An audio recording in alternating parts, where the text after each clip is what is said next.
DNS spoofing is also known as DNS cartridge poisoning.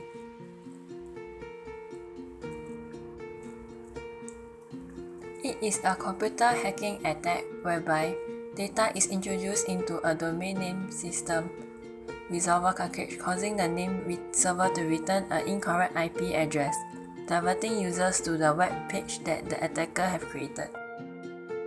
DNS maps domain names to IP addresses. So if you try to go to facebook.com, DNS is what actually allows you to type in www.facebook.com and go to its server. First thing we have to understand is that computers do not understand domain names. Facebook.com doesn't actually mean anything to the computer. What the computer cares about is the IP address. So what DNS does is to resolve the domain names to IP addresses.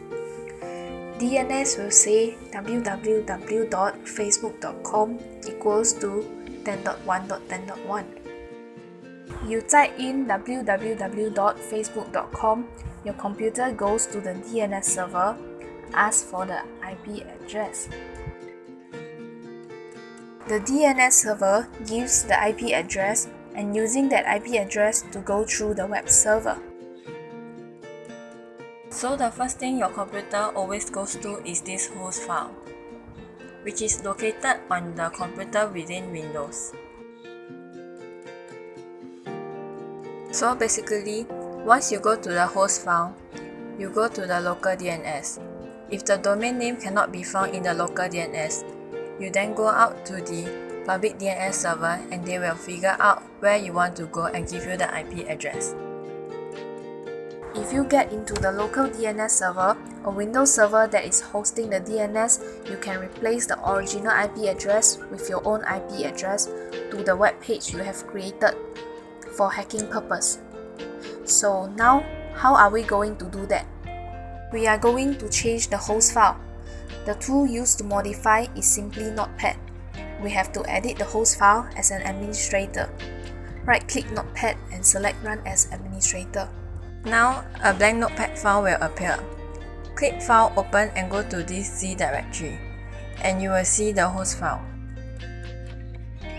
Double-click on the host file and you will see 127.0.1, and that points to the local host. ::1 again also point to the local host. 127.0.1 is a loopback address and also is the IP of your computer. Now we are going to direct the user who want to access Facebook to our own hack website by setting www.facebook.com and facebook.com to 10.1.10.1, which is the IP for the hack website we have created. Whether the user type in www.facebook.com or simply facebook.com, they will go to this IP address that we have set, instead of going to the original Facebook IP address. Now, save the file. When they open up a browser and go to www.facebook.com, they will now be directed to the hack website, and you have successfully hacked their DNS.